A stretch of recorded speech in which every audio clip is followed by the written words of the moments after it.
Hello and welcome. This is Hands on Health, the podcast all about living your healthiest life on the coast. I'm Austin Miller. And I'm Alyssa Evans. Today we're joined by Laurie Olds, Columbia Memorial Hospital's volunteer coordinator. Laurie, thanks for joining us today. Thanks for having me. To start, Laurie, do you mind telling us how long you've been working at CMH? Yes, I've actually worked on and off at CMH in different positions for 16 years, but I've been in this current position since June of last year. And Laurie, what led you to want to work in patient experience? So I saw an ad in the paper for a volunteer coordinator and got very intrigued. I was working from home and kind of finishing up school, and I just thought, oh, that would be a really fun, enjoyable job.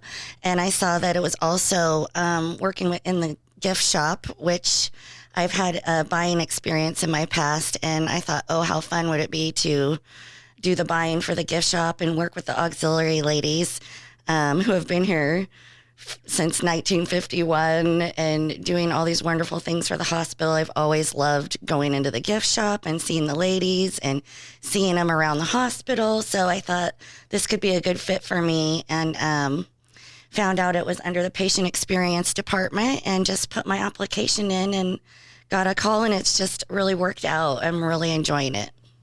That's great. For those who don't know, would you mind talking about what the auxiliary is? Yes. So the Columbia Memorial Hospital Auxiliary was founded to serve CMH and its patients in January of 1951 and continues to this day. They used to be identified as the Pink Ladies and Men. They run the gift shop, answer phones, show patients and visitors around the hospital. They have raised thousands of dollars for scholarships and different things that were asked from other departments, that were needed, different equipment. Maybe some of the wheelchairs, I think, were outdated at one point in the past, and they went to the auxiliary board, were not budgeted for new wheelchairs, and the auxiliary board would vote to buy new ones. I think the new ones we have there came out of the auxiliary funds. So they've just really been a support to the hospital's mission and continue to be that support. And we have a board of auxiliary ladies, Melanie Lessard being the president. And recently we just voted in LaVon, who did the buying for the gift shop for many years, I think since 2007. And she is now the member at large. So it's just been really fun getting together with the ladies and kind of getting reopened after the pandemic and starting to try to make goals for money and projects again has been really fun. And these ladies are very experienced and just really want to help and be a support to the hospital. That's great. Yeah, that sounds like a lot.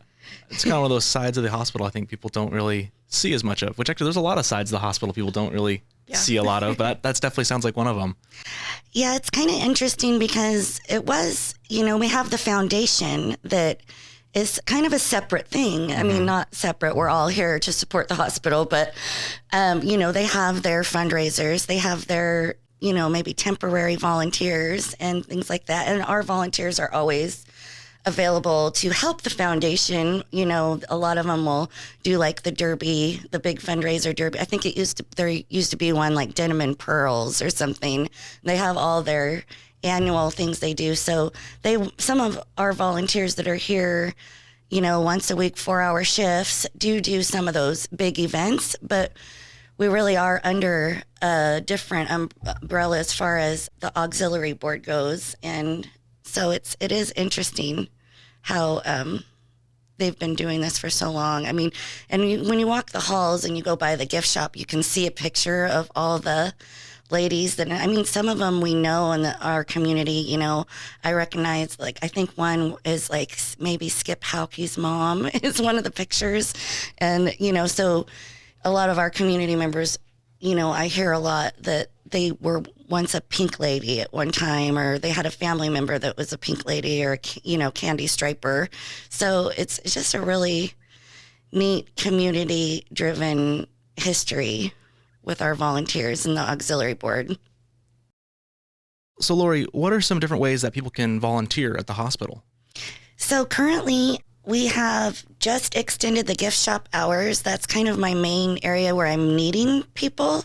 And I do have some afternoon shifts from 12:30 to 4:30 that are needed. So those that have computer skills or even just, merchandising and helping put things away and working in the gift shop is a big one that's needed right now. And I did have enough volunteers to extend the hours, and since we were closed due to COVID.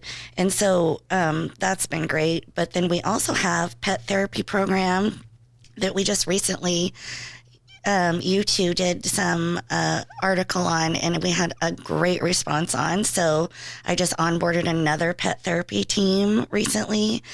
So we're excited to have that going again. And then we have the cookie bakers, and Dawn and Hunter have been doing that on Mondays for a really long time and making the hallways smell wonderful and making our employees and patients happy when they deliver the cookies around the hospital. And then we also have at-home volunteers. The senior center has been a nice support for us as far as sewing and crocheting baby hats and things that are donated to the Family Birthing Center. So there's just a lot of opportunities and different ways that you can help and be a part of getting reopened after we were closed down for those few years. Do you mind explaining what the pet therapy program is for people who don't know, and what the cookie program is as well? Sure. So the pet therapy program is internationally certified through Pet Partners. And so for Columbia Memorial Hospital, what we do is we will pay for classes locally that will prepare you to get your pet certified if you're interested in being a volunteer here at Columbia Memorial. I also have worked with the coordinator in Seaside Providence, Justin. We kind of let each other know. We're both new to this position, so we've been letting each other know if we have a certification going on or a class going on. And Seaside Providence, actually, if you do 1 hour a month over there, they'll help pay for different things too. So there's a lot of opportunities to take classes if you're interested in volunteering with pet therapy at Seaside and at Columbia Memorial, and really other locations too. Once you're internationally certified at a certain level, there's a lot of different ways you can bring joy to people and bring your pets in. I think the college might have sometimes pet therapy come through. There's some other areas so it's a really neat program. And I know here, whenever we've had a pet come through, it really does brighten up employee morale. The patients get excited.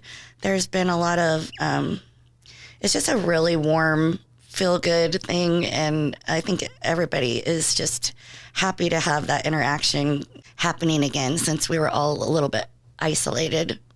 Yeah, people seem to really like Gus when he was walking through the halls. Yes, he is a superstar. He's a big dog. I love when he lays on my feet and they're cold. It's the best thing ever. So he's been just a joy to have on the team. Would you mind explaining what the cookie program is too, for people who don't know? Sure. So Dawn and Hunter are my two volunteers that have been doing the cookies every Monday. And so CMH has the distinction of being one of the first Plaintree certified hospitals in the world. In 2019, we were awarded the gold certification, representing the highest level of achievement in person-centered care. And some of the requirements to get to that level of certification is done by having things like the smell of cookies roaming through the halls and going through the patients, the paint colors in each room, having really just, there's different, the pet therapy is a huge part of that these are all things that kind of come together. and of course our caregivers. But these are all things that that make us a team and allow us to be certified at that level under Plane Tree. And I feel like the cookie bakers is one of the important ones. It sounds silly, but it's your sensory. So you're smelling that. It's making people feel more comfort, the comfort of home, comfort of grandma's kitchen. And I think that's important when you're, you don't know what everybody's in different, maybe pain or different things. And this could be just that one little thing that may help that. So it's a wonderful volunteer space that Dawn and Hunter have been doing for a long time. And they come in, we have a little oven right outside the patient rooms by the healing garden right there. And they just come in and they bake the cookies, and then they take a cart and they start with the patients, and the patients know if they are doing that and want one. And then they just take the cart through different departments and also bring joy to the employees. Oh, and they love it too. Yes. I know a lot of employees are very, very happy and almost expect their cookie every time it comes around. Like, where's my cookie at? I need it. But it's definitely a very beloved part of the hospital. Yes, we have some cookie monsters out there for sure. Even my volunteers in the gift shop, they're like, will you go get the cookies, Laurie? Or they'll wait for the cart. But sometimes they won't wait for the cart. They want me to go get the cookies. So it is... They're good. They're good stuff, too. They make some good cookies. Yes, I think that might be one of the most important volunteer jobs. They're all equally important, but that one's up there. So, Laurie, for those who are listening and want to get involved, how would they get signed up? What would they need to do to become a volunteer? So to become a volunteer, you would go to columbiamemorial.org, and under About Us is volunteer opportunities, and you would just fill out, it's a very short form and with contact information, and then that email comes to me, and I will reach out to you for a volunteer interview. And then if there's a fit, depending on interest and skill set and availability and what we're currently needing, then we would go through what's the onboarding process. And we do background check, drug screening, and then we have infection prevention, and we do orientation, and then you get a badge. And there's some requirements of 1 4-hour shift a week. I think it's 16 hours, volunteer hours a month. So yeah, but we do have temporary volunteer opportunities that are not quite as, involved in different things like that. But yeah, it sounds like a lot, but it really does go fast once you come in and we start the process. Well, Laurie, is there anything else that you would like people to know? Yes, I'm actually currently trying to recruit volunteers for the Cancer Resource Center and get that it's kind of when I say Cancer Resource Center, it's got kind of a section that's like a gift shop. In the past, we had food for the like sandwiches and things.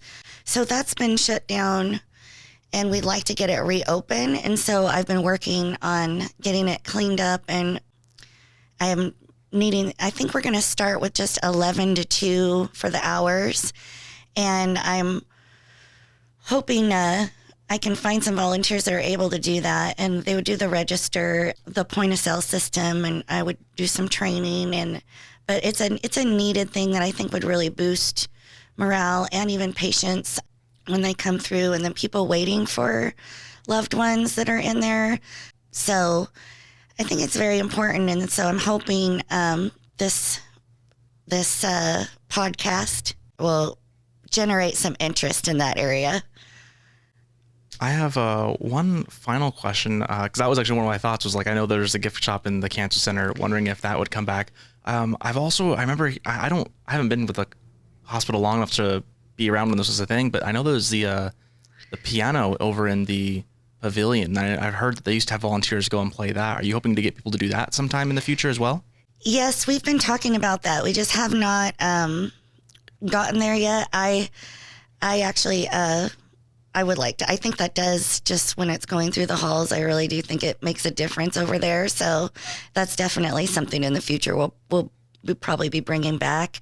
I know there's a lot of interest in the concierge. They used to have concierge, but we are currently not doing that one right now. And so maybe next year, if something like that comes up, I will definitely get together with this marketing team and we'll get something out there, letting people know that we're starting that up again if we do.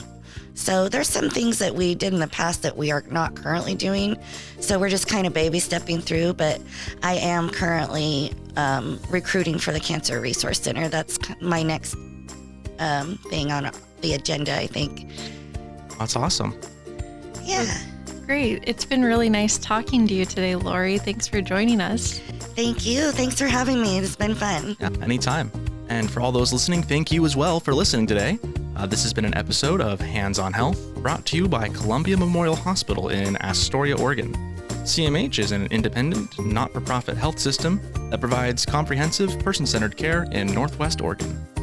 Find us wherever you listen to podcasts, online at columbiamemorial.org, and on Facebook, Instagram, Twitter, and LinkedIn. Thanks again for listening. We hope you'll join us next time for another episode of Hands on Health.